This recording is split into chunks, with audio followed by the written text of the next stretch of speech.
During the development of Sonic the Hedgehog 2, another Sonic game was in development for Sega's new hardware/add-on, the Sega CD. Originally, it was supposed to be a compact disc version of Sonic 2, but over the course of development,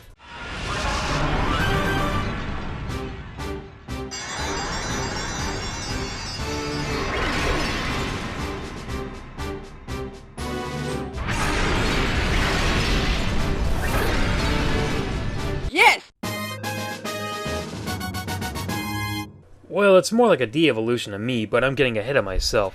Sonic 2 was originally supposed to use a time travel element, but had to be dropped to meet the deadline of the holiday 1992 season. But since Sonic CD had more development time and CDs could store more memory than cartridges, it seemed like a good idea. When Sonic CD was released, many critics and fans claimed that it was the very best Sonic game even to this very day. Others, like myself, found it to be very overrated.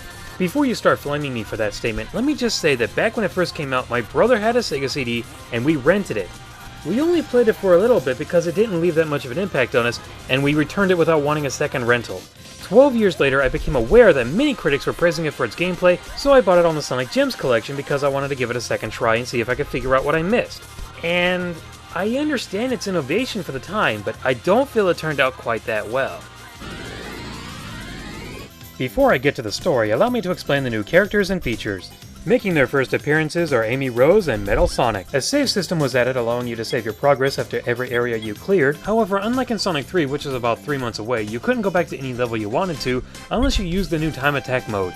You have the ability to travel to the past and future. Sonic has 2 new moves, and for the first time Sonic talked. Yes! Okay, he only had 2 lines to say in the game, but it still counts. And with that all taken care of, I can now move on to the story, and it's kinda messed up because on the Sega CD version, if you read the instruction manual, it calls Amy Rose Princess Sally from the Sad AM cartoon. But when they ported it to the PC, they fixed that along with the frame rate. Anyways, it's about Sonic finding this little planet called Little Planet. Wow, how subtle. The planet only appears on the last month of every year. When Sonic finds it, it's completely taken over by Eggman, formerly known as Dr. Robotnik, and has it chained down so the planet can't leave. Sonic must destroy Eggman's grasp on the planet and set it free. Whether he does or not depends on whether you get the good ending, and I'll go into more detail about that later.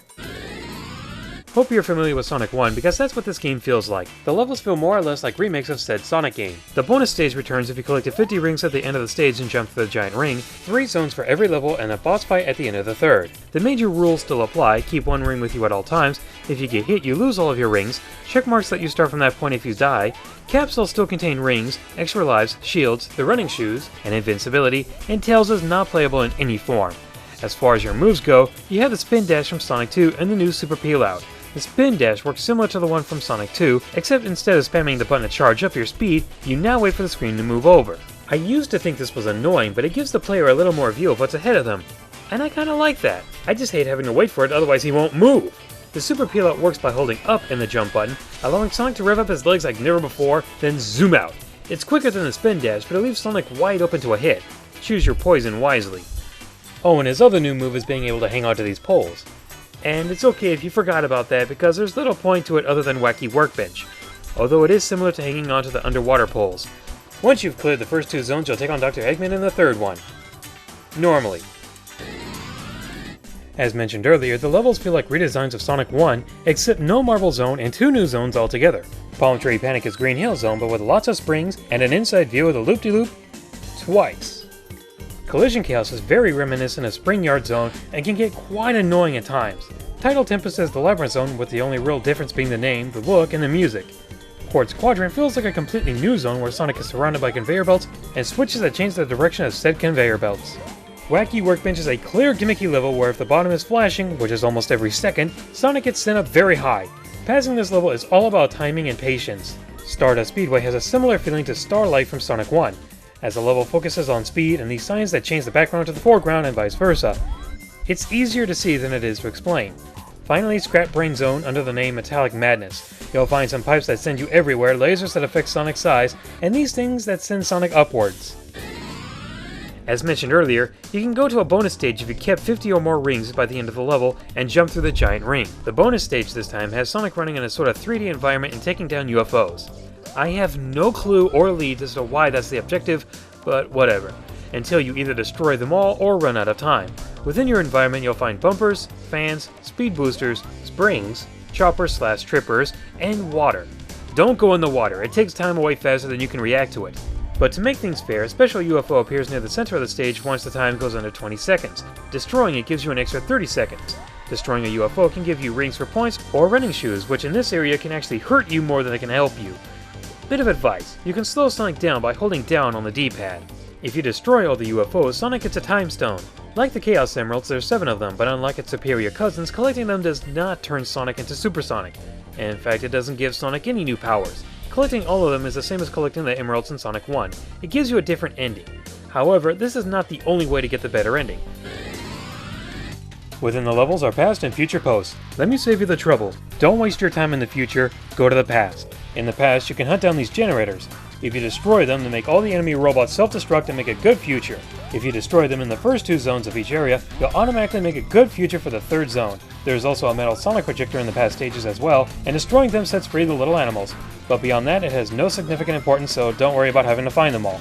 If you destroyed all the generators in the 1st and 2nd zone of each area, then you'll get the good ending. Whereas if you missed even one of them, you'll get the bad ending. If you're wondering what the differences are between good and bad futures are desolate wastelands, whereas good futures are clean, colorful utopias, and they each have a different soundtrack. If you want Sonic to go to the past or the future, you need to flip a switch, then keep running or find an area like these until Sonic is sent to the set destination. Otherwise, if Sonic stops when it's flashing, you'll have to find another post and do it all over again. Whenever Sonic goes to the past or the future, the level gets a different look, a new music track, and the level design has slightly changed. This is basically what makes Sonic CD innovative, changing the level while never actually leaving it. Back in those days, gamers had never seen anything like it, not to mention that going to the past and destroying the generators will change the level design in the future. It's something I can truly appreciate along with Quartz Quadrant, Stardust Speedway, and the bonus stage. But I don't feel it all comes quite together. The whole time travel thing is fine, it can even make the levels a bit more challenging depending on what time zone you're in, but my issue with it is that when you're hunting down the generators, it can come off as backtracking. I hate backtracking! Not only can some of the generators be hard to find, but you'll most likely run out of time before you find them in the later zones. And I have to find all of them? Are you kidding me? That's way too tedious. It's already bad enough that it feels like there's more future posts than past posts. I definitely recommend doing the bonus stages as you only have to complete 7 of them. But even then it's not exactly a better substitute, as you would imagine that trying to hit all the UFOs in the later parts can become quite frustrating.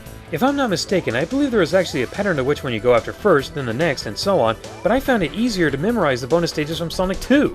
Then there's the levels themselves. I can barely put up with collision chaos, and I can't stand Wacky Workbench. It's difficult to navigate through these areas, and sometimes Sonic is sent up so fast the game has problems keeping up with him. How he got stuck in the floor is beyond me. Nearly every single level in this game just doesn't have that Sonic flow to it. It's hard to explain, but let's just say that you'll find yourself running into too many unnecessary springs and road hazards. It can really make you want to stop playing at times. I'm out of here!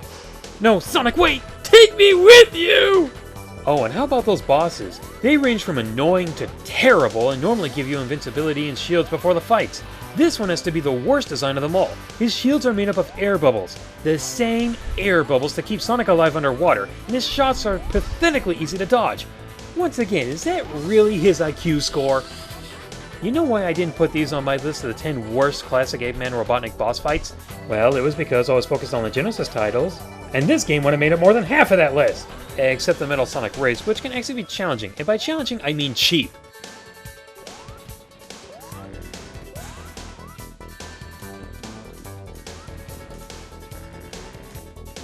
Finally I'm gonna win this. Wait, what was that? Did this game just cheat? Some fakers get all the luck. Oh, and one more thing. The soundtrack. I do like the tracks to Title Tempest, Palm Tree Panic after the first few seconds, and Wacky Workbench. The only thing I can tolerate from that level.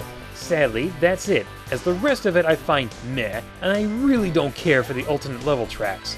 Except for the past and Metallic Madness. And yes, I am aware that there's a Japanese soundtrack, but I'm not that impressed with it either. For its time, Sonic CD was very impressive, as no other game did the whole time travel and alternating level design, except for A Link to the Past, which came out almost 2 years earlier. Sadly, I just don't have as much fun playing this one as much as I do the Genesis games. If you're looking for a challenging Sonic game that has more to it than just beat the levels, you might enjoy this one.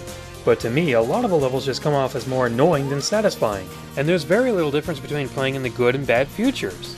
Although there are plenty of memorable moments, and I do enjoy the bonus stage. And the intro too, I love that intro. A 3 out of 5. It has some strong and some weak points.